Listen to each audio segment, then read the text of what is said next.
Thank you to our sponsors. She's known as the Truffle Lady, a French native, Texan by choice, and the force behind DR Delicacy, the premier source for the world's finest truffles, caviar, and gourmet ingredients. But Diane Roederer isn't just about sourcing luxury. She's about celebrating it. For 11 years, the Truffle Masters has brought together top chefs to compete in a night of truffle-infused excellence. It's the ultimate culinary event where indulgence meets impact, with proceeds supporting Southern Smoke. Get ready for the Truffle Masters 2025, because luxury should be tasted. Head to drdelicacy.com. Hi, everyone. Welcome to Good Taste for the Soul. I'm Tangi Patton. You know, we all have a story. I've interviewed thousands of people in my journalism career, each with a journey uniquely their own. But there's often a common thread. Call it fate, good luck, divine intervention. One thing's for certain, life rarely turns out the way we expect it to. Well, today's guest is no exception. Marquis Ford left his small hometown after high school, chasing dreams of big city success. But in a surprising twist, life pulled him right back to where it all began. Now, Marquis is the proud owner of a bottled water company, a thriving bottled water company. But it didn't start out that way. His secret? He'll tell you. When God speaks, he listens. Marquis Ford, welcome to Good Taste for the Soul. It's so nice to finally meet you. Well, the opportunity is beyond my imagination. To be on your platform and to be a part of this showcase, I'm very, very appreciative and blessed. So let's start at the beginning. You're from a tiny little town, right? In Alabama. A very small town in Alabama, which is very, very small, less than 800 citizens, a very rural setting. When I was going to school, there was about 2,500. So the town has dilapidated over the years, just a small rural town. Central Alabama, right outside of Montgomery, Alabama. So we right in the middle of all the country farming and land, that whole 9 yards. But this town has a special place in my heart because my mother still stays there, my sisters and brothers. It is home. And that's Autaugaville, Alabama. And your mom, a single mom, and raised 7 kids. Yeah, just not only raised 7 children, but she worked at the local broom factory. It was pretty much two things you can do in Autaugaville in the area. There was a broom factory there, and you could work on the farm. My mother, she worked at the local broom factory, and she retired in 2005. And I never forget, I think it was 2005, 2006. I don't know what it was, but she never made more than $135 a week. A week. Wow. And raised 7 kids. Yeah. So, we did a lot of things ourselves, and my mother did the best. She taught us how to be thrifty with money and taught us how to save. But my mother taught me, responsibility at an early age. When I was very young, I was like, hey, I don't want to wear these no name brand shoes. Back then we called them buddies, because they didn't have a name on them. And right. I believe I was like 9 or 10 years old. And my mother was like, okay, you just made an adult decision. You don't like what I buy you. So you're going to get a summer job and you're going to buy your school clothes. And so, that summer, I began working. I think I was 9 or 10 years old. I worked in a pea field. I picked peas all summer long and purchased shoes to go to school the next year. Wow. It kind of taught you the value of a dollar, right? Yeah. So we learned lessons very young, and I've been working all my life. And one of the most important lessons she taught us was no one is going to give you anything. You got to work for it. And, you have freedom, keep freedom. Don't do anything to put yourself in a predicament, and work hard and just save and don't be flamboyant. Well, and she's played not only a big role in your upbringing, but as it turns out, a little bit later in life. You were a very good student, right? You graduated valedictorian. Yeah, that's my mother. She had a lot to do with that because she was working at the broom factory, and I'm embarrassed to say this, but I signed my own report cards. I learned how to sign my mother's name. I signed my own report cards because My mother gave us a warning. My sister and I, my younger sister and I, she gave us a warning. She said, if I have to leave my job and come to the school because of something you did, she said, it won't be pretty there. It won't be pretty when we get in the car, and it won't be pretty when we get home.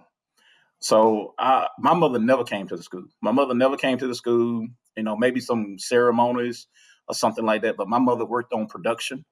If she didn't go to work, she didn't get paid. So we also seen where my mother didn't take days off. So she embedded those two things into us. So by her um, telling us that day, hey, you got to do right, don't cause no trouble. Turned out to be valedictorian in my class. Yeah, which is an incredible accomplishment. So you're an engineer by training in college, right? How in the Yes. world did you end up in the water business? I should tell everyone you own a water company, and the way this came to be is pretty darn amazing. So, the story is elongated, but I will break it down as quick as possible. Um, Technically, I don't know anything about water. Technically, when I left high school, I had hopes, dreams, and aspirations to go to the University of Alabama. I went to the University of Alabama in Tuscaloosa on a academic scholarship, not an athletic scholarship. But while I was there, I also played football 4 years. I went to school to be a doctor. I wanted to do pre med, Oh, and I went to wow. school for the first 3 years at the University of Alabama as pre med. And at the same time, I was juggling um, school and football, and it was too big of a workload. And changed my major to industrial engineer and got into the automotive industry. Um, I skipped a couple of things because after my second year of college, I lost my academic scholarship, not because of my grades. I was on the dean list. The scholarship that I had, they chose to make it from a 4 year scholarship to a 2 year scholarship, and Oh, I didn't wow. get grandfathered in. So after my sophomore year, I lost my academic scholarship, and here come my mother come into play again. I call home and I say, hey, I lost my scholarship. I don't have an academic scholarship. I don't have an athletic scholarship. And my mother advice to me was to come back home. She said, bring those 2 years back home, find a school here locally in Montgomery. You have room and board, I'll feed you. She said, but knowing you, you're not going to do that. You still want to play football. You like that football. And she said, the only choice that you have, if you're going to stay in Tuscaloosa, is to start working a job to pay for your schooling. So my last 2, 3 years in school, I worked from 11 to 7 at night. I went to class from 8 to 2. I went Whoa. to football practice from 2:30 to 7:30, and I did that for I don't know almost 3 years. And so football didn't work out. But in the process of me getting that job working night shift, it was a automotive plant, and I became very invested in that automotive plant. They gave me an opportunity to help me through school and to take care of my family. And also met my wife at the automotive plant.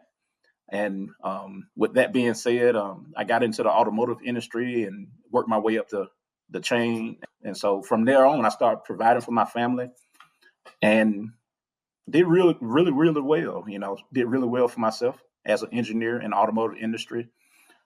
Even started my own company. I have my own company as I got engineers that work for me. My wife and I had the opportunity to build my mother a house, and she stays in a brand new house now. And we thought that was it. We can ride this on out. We can my mother golden years, and we can visit her as often as we want to, and the family can visit, and we can have a good time. And then in 2015, it happened. It happened again. God called on me. He said, "Hey, it's time to go home." And I was like, "Go home for what?" And he was like, "You made a promise." When I was valedictorian back in Autaugaville, I noticed that people didn't reinvest in the community. They made a promise that they would leave and never come back, and that's why the community has you know decreased in size over the years. That was a promise everybody made because there was nothing in Autaugaville to do, so they wanted to go off and do bigger and bigger, better things. And when I graduated, I made the comment that just being, I call it foolishness probably, but I just made the incognito comment that, hey, if I ever go off and do something for myself, I won't never forget where I come from. That And was it in your sound valedictorian. valedictorian speech, right? That was in my valedictorian speech. Matter of fact, the local newspaper now call it the promise. They call it the promise. They said he made the promise and he made good on his promise. Well, I'm gonna be honest with you. It sounded good. A couple of people helped me wrote it. A couple of teachers and counselors. It sounded real good because you know um, they thought I had a bright future ahead of me, and if anybody was to come back, it would be you. And so I'm gonna be honest with you. I didn't think too much about it like that because I had built my mother house. I Oh, did it without being a football player. I did it without winning the lottery. My wife and I, it was a nice accomplishment for me. It was a big feather in my hat. And then in 2015, my mother called me again. My mother said, "Hey, one of the pioneers of the town passed away in his sleep, and they was really, really good friends, and he was a mentor of mine as well." And she said, "Hey, Marquis, it'd be great if you can come home, visit with the family. He always talked about you, he always asked about you." And I told her, I said, "Hey, I'm pretty busy. I have people working for me, and I'm really, really busy." And she said, "Okay, it'll be great if you can do something." And I kid you not, the next day I was driving to one of my automotive plants like 2 or 3 hours away. And as I'm driving, God spoke to me. He said, "Go home." And I was like, "What?" He was like, "Go home." And I called all my people and I told them I had an emergency. And that day? that day I was driving. And God spoke to me like you and I talking right now. He said, "Go home." And I said, "Okay." So I called my people, I called my guys, and I said, "Hey, I got an emergency. I hope to be back tomorrow. Hope to reschedule all my appointments for tomorrow, but I don't know. I gotta go see what's going on." And not saying that I don't, obey my mother, but just try to put stuff in perspective. And when God spoke to me, I turned around, I started driving toward Autauga. I was like 3 hours away, and I had a bag, but I had an overnight bag in the car. I called my mother, I called my wife, I called my mother, and I said, "Hey, I'm coming to Autaugaville. Hey, since I'm coming, can you cook my favorite meal?" She's like, "Of course, yes." And later on that evening, I found myself at the Palmer's. It was his name was Mr. Granier Palmer that's passed away. I found myself at the Palmer's resident. Knocked on their door. They say, "Who is it?" "Marquis Ford." And they were like, "What? Marquis Ford?" I'm like, "I come to check on you all." And I went in, no crying. We celebrated life and changed my life. Changed my life. So talking to the widow, his wife, and I said, "Marquis, I'm so proud of you." He was proud of you. He always talked about you. He always talked to the younger generation, say, "Hey, you need to be like Marquis Ford. You need to keep your head on straight. You need to work." And I was like, "Hey, we here talking about Mr. Palmer, we're not talking about me." And Right. so finally the conversation was over with, and I told Miss Palmer, I said, "Miss Palmer, I said, maybe one day when my life is over with, people sit around and talk about me like this." And Oh, she said the most prophetic words. She said her children was there. It was a room full of people, and she said the most prophetic words I ever heard in my life. She said, "Baby, they're gonna talk about you before you die." And I go, wow. "What? What?" Everybody like, what do that mean? She said, "You'll see." Right? Yeah, she said, "You'll see." And I said, "Good or bad?" She said, "Oh, you'll see." And I'm like, everybody like stunned, like, what do that mean? You just lost your husband. He died in the bed with you, and that's what you're gonna tell me? And I'm like, okay, I won't be able to come to the funeral, but I will send flowers. I got up and left. I called my mother and told her, say, "Hey, I'm en route." And I promise you, I got to the stop sign. God spoke to me again. He said, "Go see Mr. Ward." And I said, Go see "Lord, not Mr. Ward? Mr. Ward." Mr. Ward and Mr. Palmer was buddies. Okay. It's no white and black. Mr. Palmer was a black man. Mr. Ward was a white man. They was like peas in a pot. Wherever you seen one, you seen the other one. They kept the town going. Mr. Ward was my old principal when I was in high school. Mr. Palmer was my mother' best friend. They worked together at the broom factory, and they just kept young men in line. And Oh, Mr. Ward used to be the mayor. He had stepped down 2 years previous from being the mayor, and he loved to talk. You think I talk? Oh no! All you gotta do is just shake your head, and he'll talk for 20 minutes. If you say you get an hour for talking. But anyway, Well, I what called made you Mr. think Ward. to go see him? Say that again. What made you think to go see Mr. Ward? The Lord spoke to me again. I So was at the you were stop kind of sign. told. I was at the stop sign, finna go to my mom's house to eat. And the Lord said, go see Mr. Ward. And I said, Wow. no, I don't want Mr. Ward gonna talk to me for 2 hours. No. I ain't seen Mr. Ward in years. No.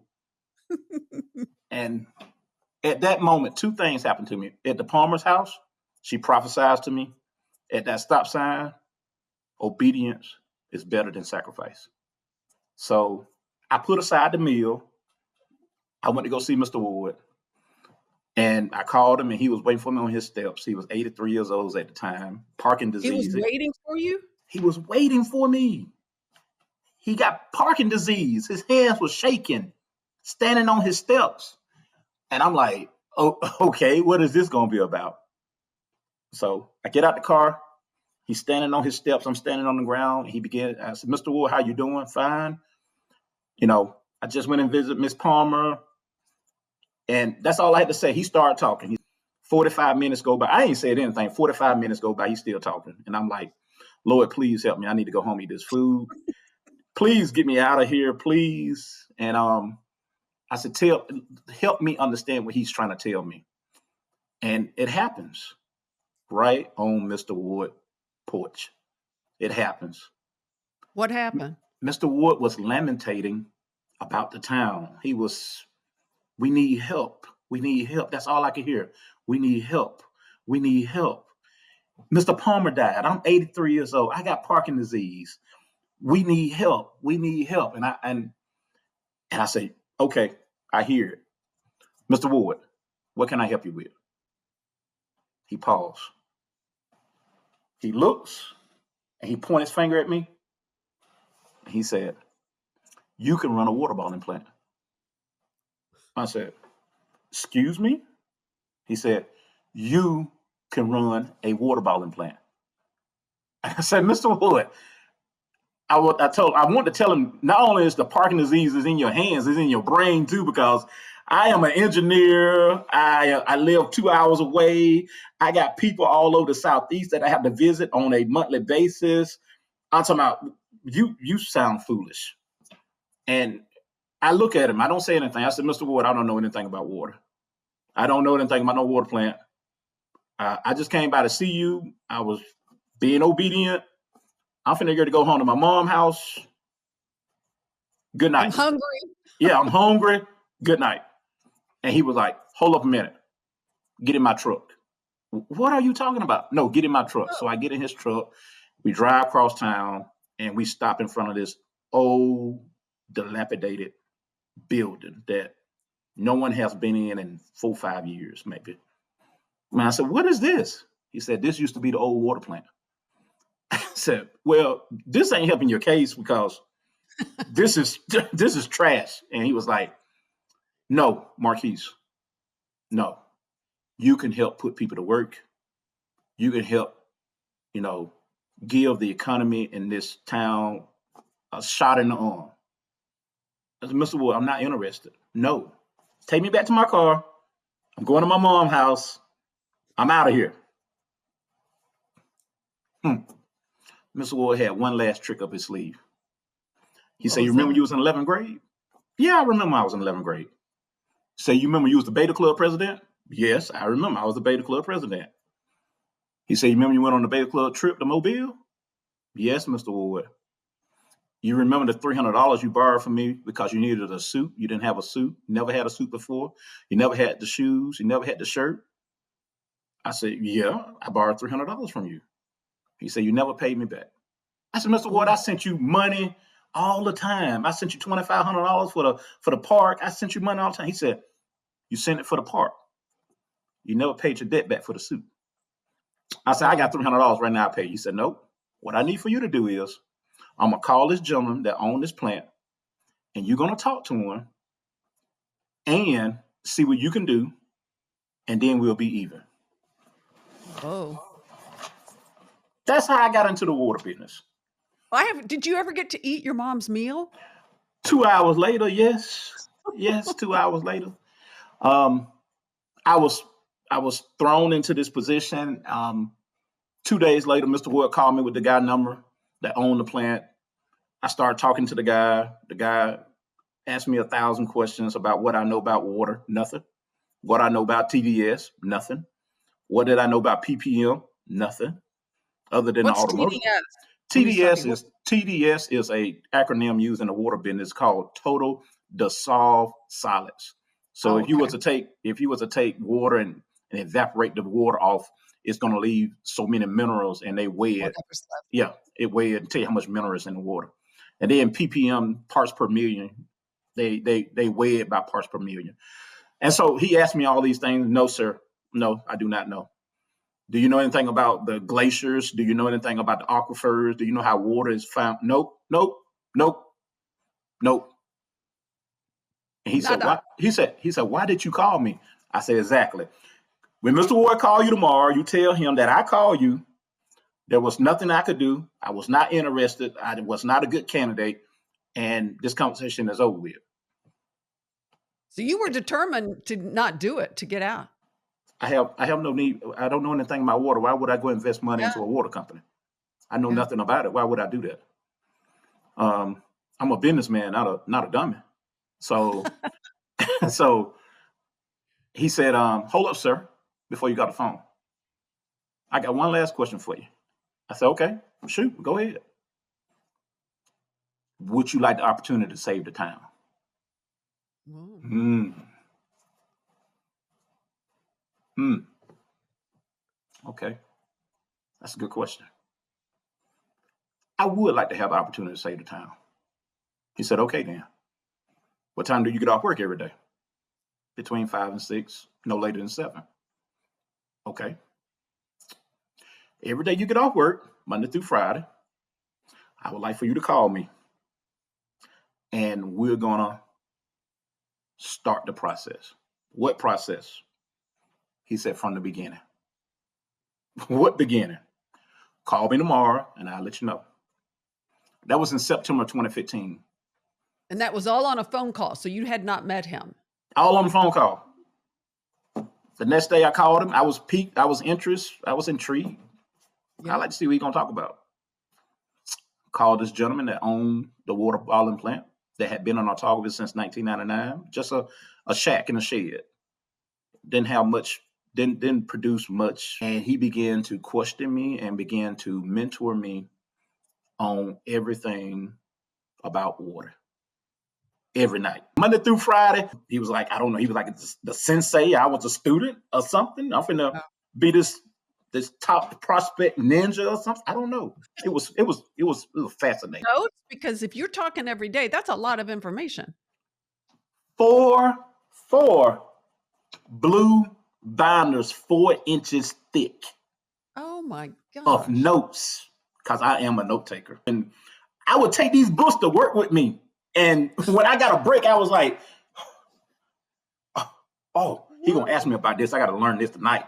I got to learn this today. This went on for 3 months. Every day, 3 months? 3 months. Oh my gosh. Every day, every day. I'm talking about. And so one night, I was on the phone with him. I'm telling these conversations minimum 2 hours long, sometimes 4 hours long. We just Did your we just wife think you were crazy? pretty much. This is the beginning of. I'm calling the mental institute. Put him in a straight jacket. I'll never forget. Like the first week of December, and I'm talking to him, and he stopped talking. And I'm like, hello, hello, hello, hello. And his wife picked the phone up and she said, "Hey baby, call back tomorrow." And I said, "Okay, he just fell asleep." And she said, "You don't know, do you?" I said, "No, what are you talking about?" She said, "He's paralyzed from the neck down." Um, I put the pillow to his ear and he's a quadriplegic. Whoa. He's paralyzed. He never told you that? I said, "No, ma'am." She said, "Well, have he ever asked you to come and meet him?" I said, "No, ma'am." She said, "That's probably the reason why." And I said, "So Wow. who sent me the papers?" She said, "Oh, I sent them. I emailed you all the paperwork." And I send you this stuff. I was the one doing that. I was like, and she said, oh, she said, he enjoying this. He enjoying this. Call him back tomorrow, okay? Have a good night. I go, I'm taking notes from a guy that's paralyzed from the neck down? Yeah. Like, Lord, what? And hours of conversation, and yeah, it's hard Hours of to conversation. And I'm like, and so the next couple nights he's talking to me, and I'm like, I'm scared to, I don't know how to approach him. I'm like, hey, how you get paralyzed? What happened? And I'm thinking like that now. And 2 or 3 nights later, we was on the phone, and he just said, hey, that's it. And I go, what? That's it for the night? He said, no, that's it. He said, you're going to do well. He said, I'm sick. I think my wife told you that I'm paralyzed from the neck down. I'm just trying to, liquefy everything for her so she won't be in a bad situation and people don't take advantage of her like they took advantage of me. And I just want to see, was you going to be worthy enough to do what you say you're going to do, revitalize the town. And he said, you're going to do well. He said, you're going to do well. I appreciate you talking to me. I appreciate your time. And he said, and here's the kicker. I don't even own the water plant anymore. I turn all that over to my nephew. He's the power of attorney. So I just want to talk to you and see when you're going to be the person to be able to do it. And he said, I talked to my nephew in the daytime while you at work, and I talked to you at night. So it's been great conversation. Been great conversation. I got somebody to talk to. And I said, okay. And he said, I gave my nephew your phone number, and he'll be calling you tomorrow. And he said, congratulations. Congratulations. We hung up. I never spoke to him again, never seen him. That was it? That was it. And you never met him in the first place, right? Never met him in the first place. Never met him, never shook his hand, never put my eyes on him. And I was like, this is just getting insane. And next day, his nephew called, and it was like going from a church or a priest talking to you to going to a corner store. Or it was quite the opposite. Hey, my uncle like you. That's cool. That's everything. That's good. I'm about business. Send me your credit information. Send me your bank information. Send me your resources. Send me your capital. Send me your resume. Hey, send me that. I'll talk to you later. End of the conversation. I was like, oh, wow. And Totally different. it's totally different end of the spectrum.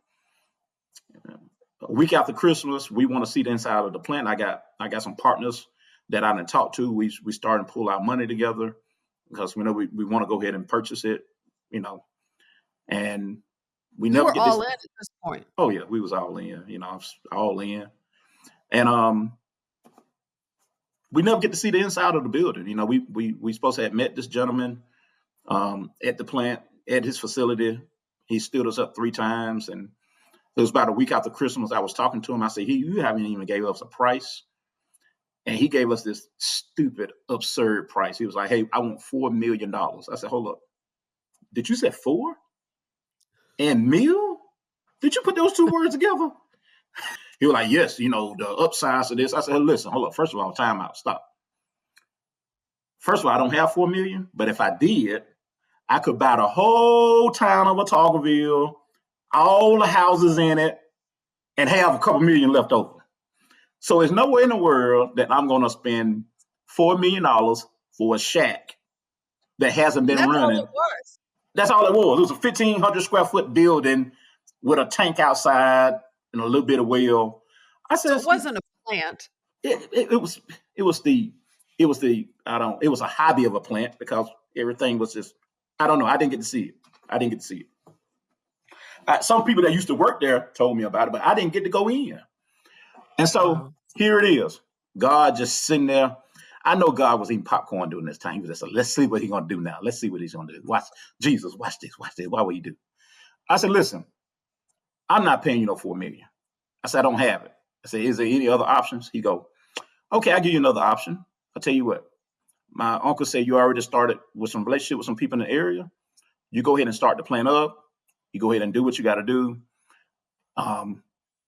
We'll split the profits down the middle. And when you get $4 million out your profit, you pay me $4 million. I said, hold up, that's $8 million.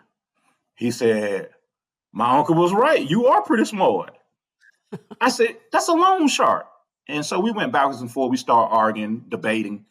And he said, hey, since you think you're so smart, build one. He hung up on me. And I said, okay. Never spoke to him again. That was December, about the last week of December 2015. Yeah. Sitting in my room one night before the new year. And I said, Lord, I did all this work. I think I did it for nothing. I think it was just a joyride. That's what I think it was. It was a joyride. I learned a lot about geology. I learned a lot about the water. I learned a lot about the watershed in Alabama, how water gets to the surface. I learned a lot. But I also feel foolish because I got a lot of people involved too. And Yeah. I don't have anything now. And I just told Lord, I said, I did all this for nothing. You made a good comment earlier. You said, did you take notes? I had these 4 binders. And if I knew you was going to ask about them, I would have had them. But I got them. I still got them. I had these 4 binders under my desk, sitting there.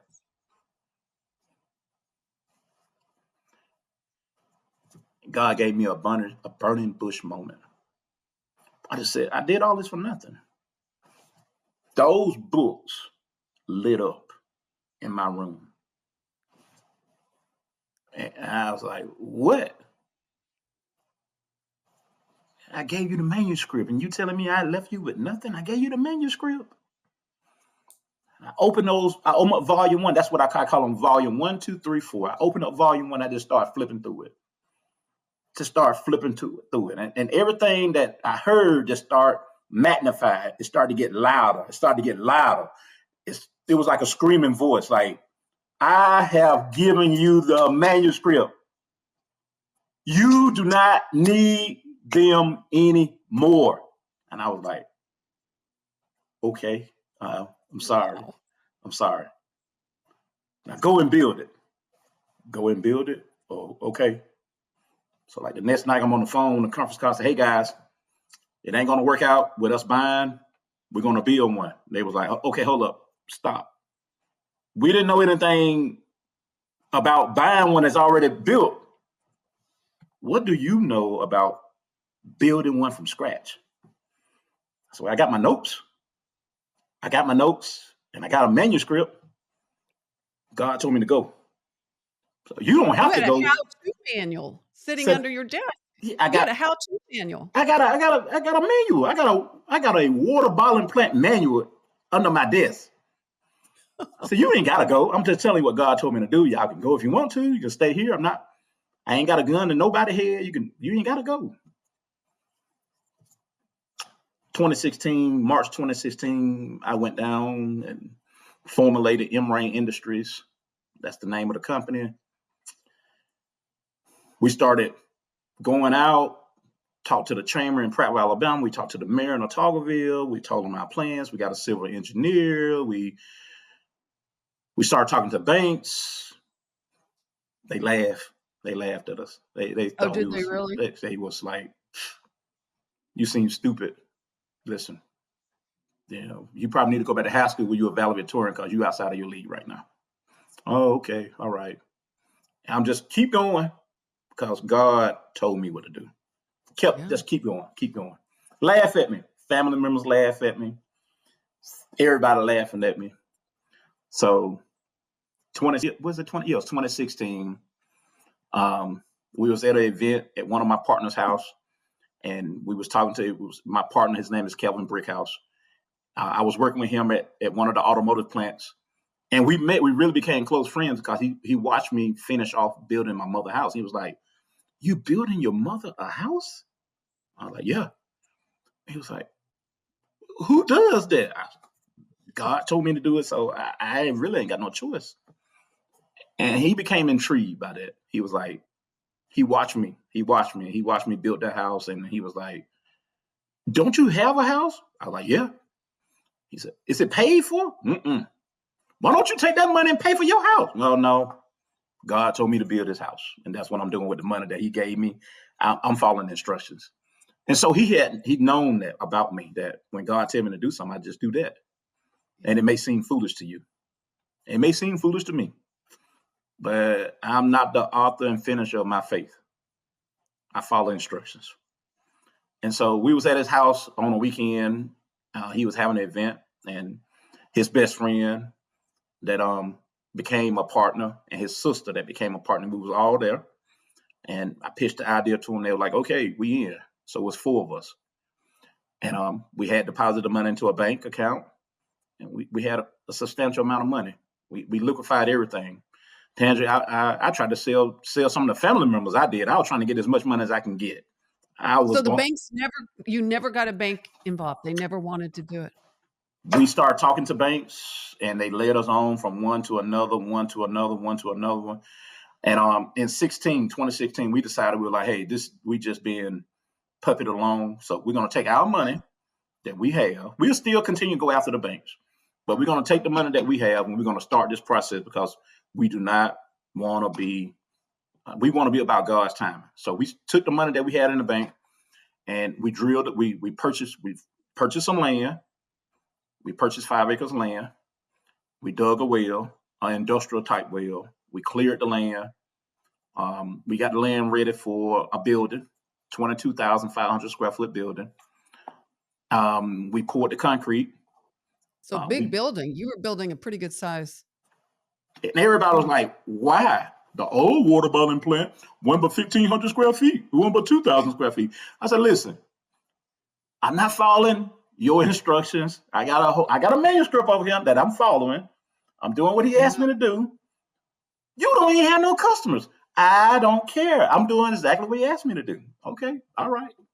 So people would drive by laughing, blowing their horn and stuff when we was out there. They don't even have any customers, and they gonna build a water bottling plant. What dummies. So anyway, long story short, 18 banks told us no. 18? 1-8.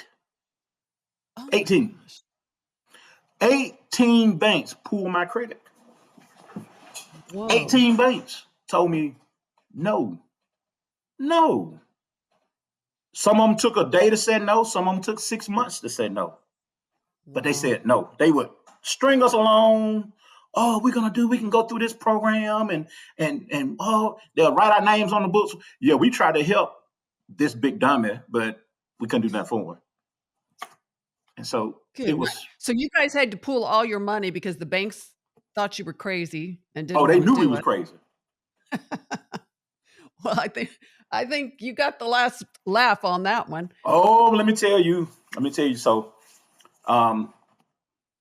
the laugh didn't come to a whole lot of years later, though. It was a lot of years later. It was 2017, and the laugh was at the climax, because we had spent every penny we had, including the monies on our credit cards. All my credit cards was maxed out. We had spent over $1 million, and all we had to show for it was a 22,500 square foot birdhouse. The building was a shell of a building, didn't have no windows, didn't have no doors, and the birds thought it was the best thing in the area because there was so many birds, and it was just a birdhouse. That's all it was. It was March of 2017, and we had not a dime to our name, not a dime. Credit score went from 700 plus to the 400s. Didn't have anything. We used everything. I used all the credit cards. I used every credit card I had. The guy that erected the building, he was threatening to sue us because we couldn't pay him, and we was just sitting there. I was calling banks. I was trying to get banks, and we was on bank like number 17, and now we're on bank number 18, and it happens. It happens. What happens? It happens again. God happens. God happens. June 2017, we had a political, misfire in the state of Alabama. The governor steps down, resigned, and our current governor, Governor Kay Ivey, steps into place. And no big deal to me. not at the time. But Right. KI would get up and give her speech. And one of the things she said, I'm about rural Alabama. She's from rural Alabama. She's from the poorest county in Alabama, Wilcox County. And she said, I'm about rural Alabama. I believe small business in rural Alabama need to get a shot in the arm. And man, okay, what do that mean? And she said, my first example of this is I'm signing a block grant to bring sewer and water to an upcoming water bottling plant in Autaugaville, Alabama. You were kidding. Did you What? know her? Nope. I knew she was like the lieutenant governor at the time. But She you was guys missing. hadn't been in communication and Nope. So this block grant, at the time, we had announced to the local authorities that we was trying to bring a water bottling plant to the town. And it was a lot of controversy over because the last water bottling plant didn't work out. And there was a lot of right. negative vibes that went along with that. But people was just so hesitant, like it's not going to work. It didn't work the last time. It's not going to work. Yeah, but just because you're from Autauga don't mean anything. It's not going to work. And so, long story short, she got up and made that statement, and the town was already in the process of bringing water to our site. We didn't even have municipality water and sewer to our site. Wow. We was going to have to pay almost $200,000 to hook up into the city sewer and water. And so this block grant was going to take care of that because we are going to bring jobs to the town. So they said we can take care of that. So they had apply for this block grant. And when she came into office, that was one of the first things she approved. That's And amazing.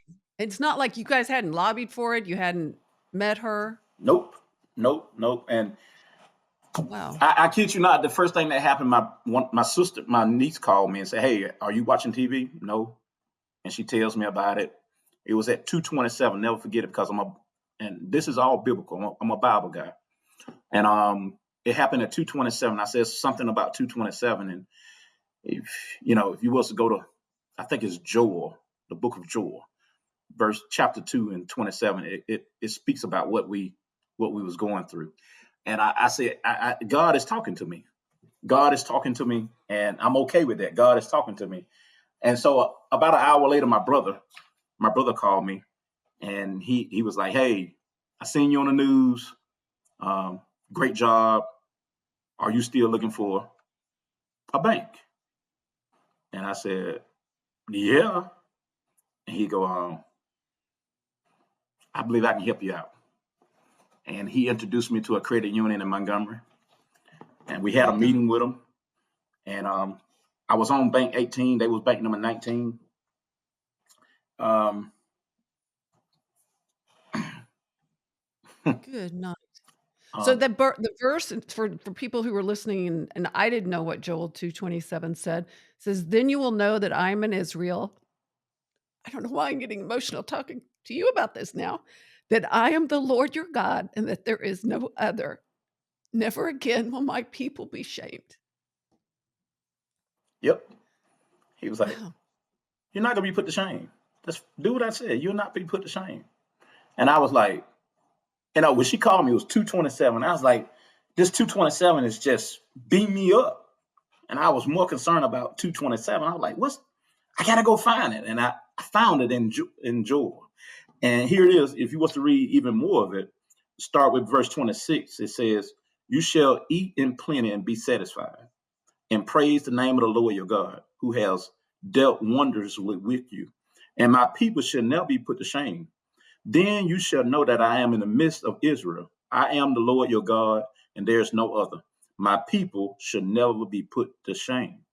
He says it twice. He was like, "My people ain't gonna be put to shame."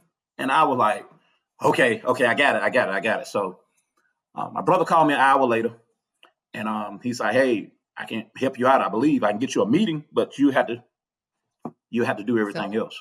And I said, "Hey, that's all I need." So I met with the bank. I met with the credit union, my brother credit union. And I went in, and they was pretty impressed because I got been turned down 18 times. So I knew how the process went. I was like, I knew everything. I was like, okay, this is the equity we have. This is what we didn't put in. We didn't bought the land. I haven't had it appraised.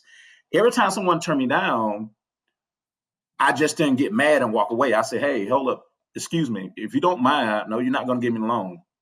But why did you turn me down? Well, your Yeah. business plan was missing this. What did I do? I go back, I change the business plan. I add to it. And it got to a point around about 12, my 12th turn down. It was like, it's a great business plan. You know, it's too risky for us. We don't know anything about water plants. And that's where they got to the point of people just said, hey, we don't know anything about water plant. But the business plan was solid. And so when I met my current bank now, they was like, are you a banker? I said, well, kinda. Kinda. We're all I've been turned out 18 times, so I kind of know how this process go. And So they made my, the loan and you started, I guess, got your plumbing, the water, the sewer. it was 3 months later, October 27, 2017, we got approved. And we don't have time even to go through the approval process. It's crazy. 6 months later, April the 27th, 2018, we did a ribbon cutting, brand new facility, state of the art, a green facility, Ah, 22,500 square feet building that had brand new equipment in it and no customers. No customers. No customers. So everybody was like, "Oh my goodness, this guy is so smart." This they don't realize that I know just as much as they do. Nothing. My source is him that sit on high. I'm just listening. Our goal was to, in order to pay the bills, our goals was to be able to. We had to sell at least 600,000 bottles of water a month, which seemed like a lot of water, oh, but it's whoa. not a It's lot of water. It was a lot of it's water not to us because we didn't have no customers. right. That first year, we only sold 632,000 bottles of water. We needed 7.2 million. You know, That's a lot of water. It sounds like to me, I mean, of any product, that's a lot of product. it's a lot of product, but we only sold 632,000 in 2018, and it was a very, very bad time, a very dark time. And again, I believe with all my heart, God was just saying, just be still, trust me. I put you here for a reason. I said, okay, all right. I'm just gonna keep trucking. I borrowed money from everybody to pay payroll. We couldn't pay payroll. I kept working my engineering job because I took that money and paid payroll. Couldn't pay the bank loan. I was behind in the bank loan. The worst month on record for us is July 27, 2018. We only sold 14 pallets of water, 24,192 bottles of water. We couldn't even give it away. And pretty much that's what we started doing. We started going out doing promotion, giving away the water in 2018. 2019, we sold 2.5 million bottles, still far shy from 7.2 million. But the A lot of water. light in the cloud was we're growing, and that was the silver lining. We are growing, and so 2019, 2020, we like, hey, we growing, we 300, 400% growth. We're going to do it. We're going to do it. So 2020 came. Everybody know what happened in 2020. 2020 came March the 13th, Friday the 13th. President Trump got up and announced, we're shutting the world down. And we was like, I kind of had a smirk. I was like, everybody else is going out of business because of COVID. It'll be okay if we go out of business. Nobody won't be able to laugh. I'll be like, hey, it wasn't my fault. We can go out of business. I call the partners. I say, hey guys, great run. Don't know what the outcome gonna be. Y'all stay safe. I hung the phone up with them. 20, 30 minutes later, I'm telling the team members, hey, y'all stay safe, go home, try not to catch this, whatever it is, till we find out more information. I'm telling them this in a meeting and my phone started ringing. You Hey, were shut down. do you have any water? Do you have any water? Do you have any water? Do you have any water? Do you have any water? Do you have any water? I was like, yeah, we got water. We need everything that you have. Everybody need water and tissue. I was like, And they were like, you got a commodity everybody want. I was like, what? Wow. It was like that scene from Trading Places when the guy said, turn the machines back on, turn the machines back on. So we crumped back up and we didn't shut down. We hired people. That year we sold 7.2 million bottles of water. Oh my gosh. It was all 7.2 about timing, wasn't it? timing, God's timing. God's timing. He said, I'll never put you to shame now. So 7.2 million bottles in 2020. 2021, we sold 13.6 million bottles of water. People know about us. People are like, hey man, these are the guys. That was 2021. We sold 13. 2022, we sold 15.6 million. Good night. 2023, last year, we sold 18 million bottles. As of Monday, as of this past Monday morning at 8:47, I know the date, know the time because I made the announcement. We have surpassed 22 million bottles for the year. Oh, congrats. And God has been good beyond imagination. Beyond imagination. There's one detail I know I read about. This wasn't just any ordinary water in the ground, was it? No. This was God's water. So the town of Autaugaville is known. The word Autauga is an Indian word. It's a word derived from Indian name, and the word Autauga means land of good water. Really? Yes, Autauga. Autauga is an English word derived from an Indian word called Autauga, Atagi, I believe it is. But it means the land of good water. And Autaugaville means the town of good water. And that this whole area has always had great water. But you know what we used it for? Irrigation.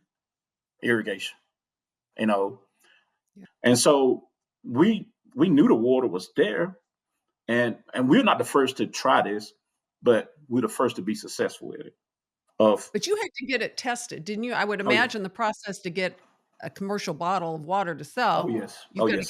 It's very rigorous.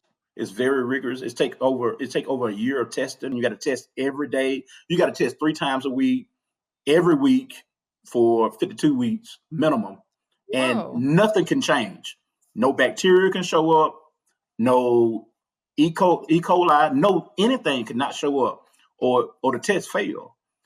And yours came back exceptional quality, so it was like a win-win. So the quality was so high. He said, by the way, I done tested all the water in the Southeast, and you got a plant coming in, that plant gonna help refine this water, but raw water coming out of the well, you'll never get less than double-digit TDS. So double-digit TDS is 99.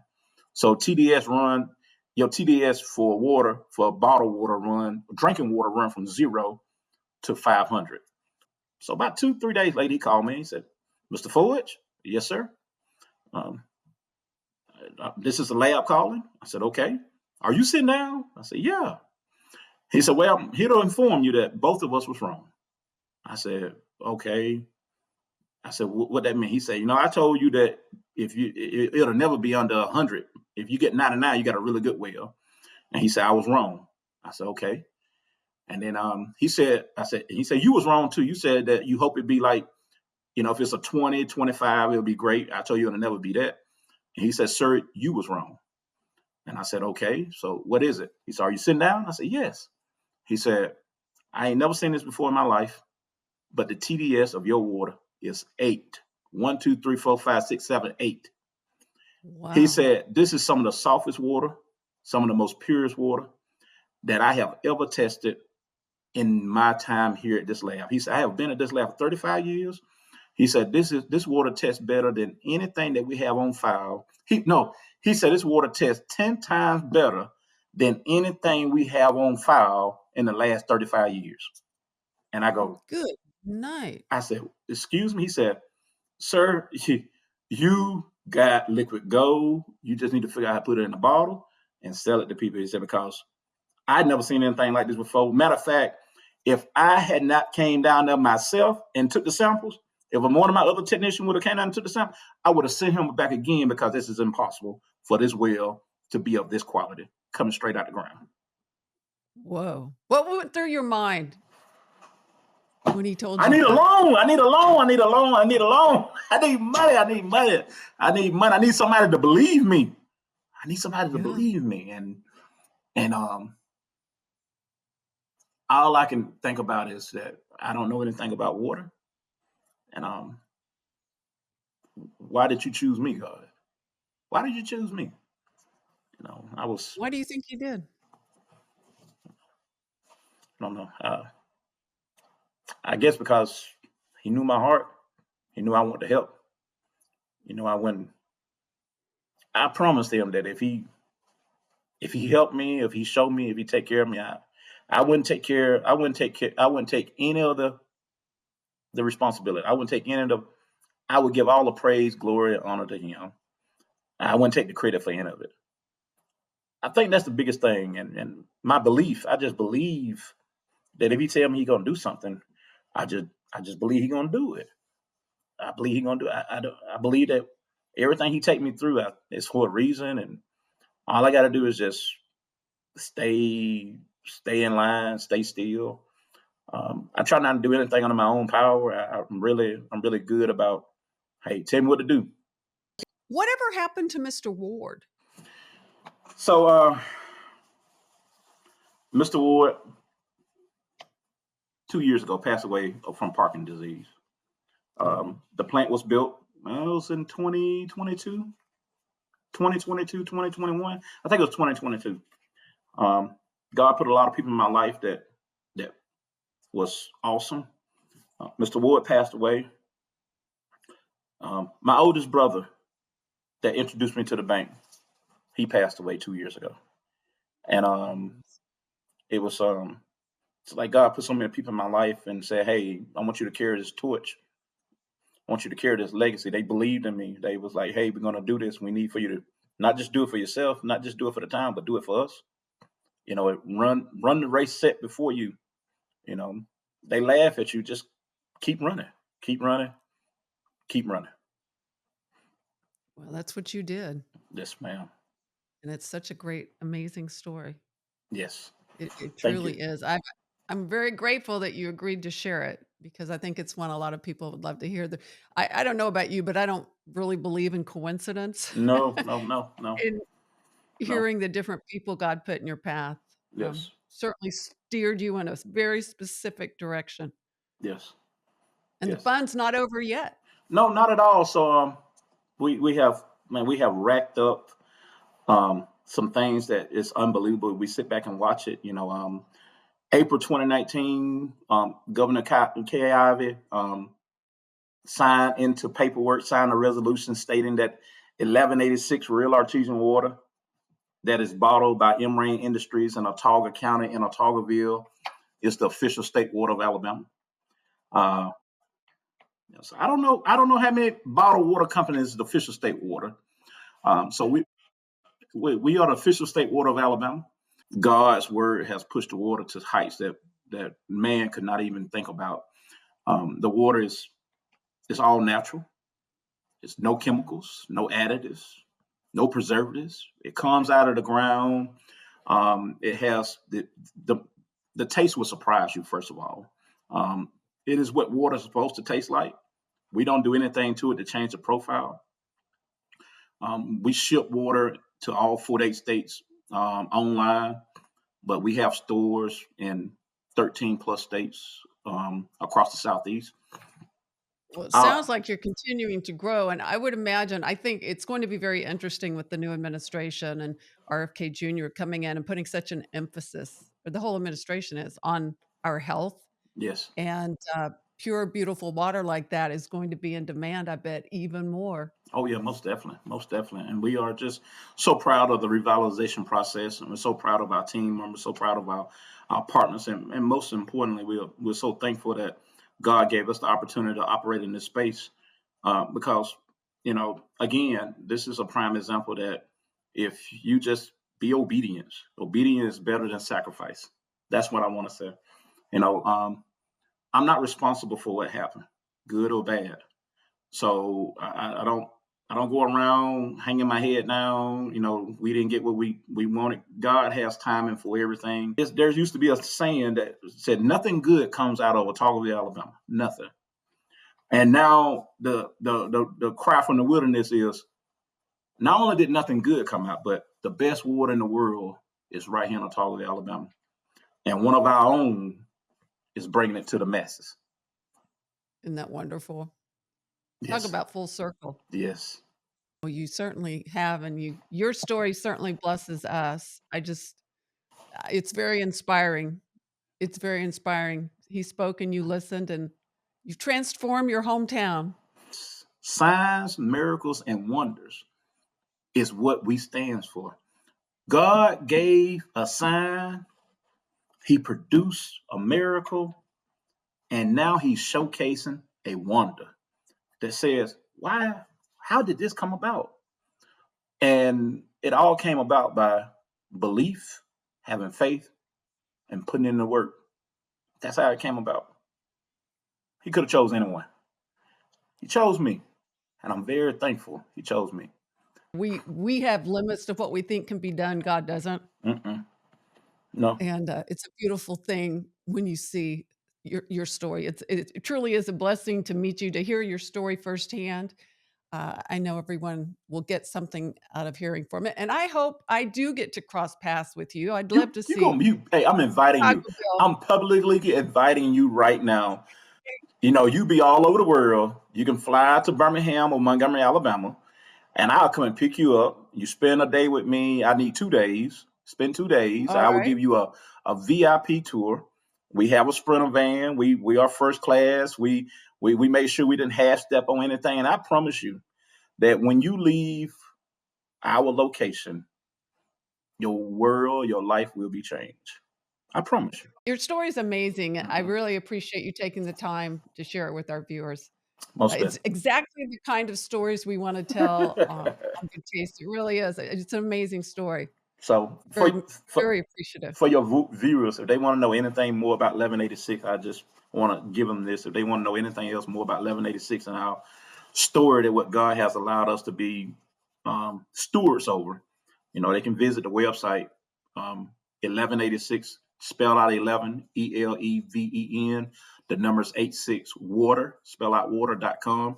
A very good and trusted friend told me about Marquis's story, and I'm very grateful that he agreed to share it with all of us. He really is a remarkable man, and I think the one thing that stood out to me is how he listened and how he was open to hearing messages from above, and it certainly did pay off for him. It looked bleak at times, but he was patient and diligent and perhaps obedient, and it really did all work out. The bottled water company he has is called 1186. Of course, it's widely available in Alabama, but he said they are in some of the big box stores, probably online. So look for it. Different grocery stores have it as well. I'm not sure how widespread it is in Texas, but I'm sure it's here. 1186. And the one cool thing that I think this is really neat, and I will tell you, he sent a case of this to me after we spoke because I hadn't tried the water. And he told me there's a Bible verse on the cap of each bottle. I can't tell you how fun it is to grab a bottle of water and look forward to opening it and reading the Bible verse. So, Marquis, if you're seeing this, I thought you might enjoy knowing the bottle of water I grabbed for today has the verse on it, Colossians 3:17. Very special. Have a great day, everyone.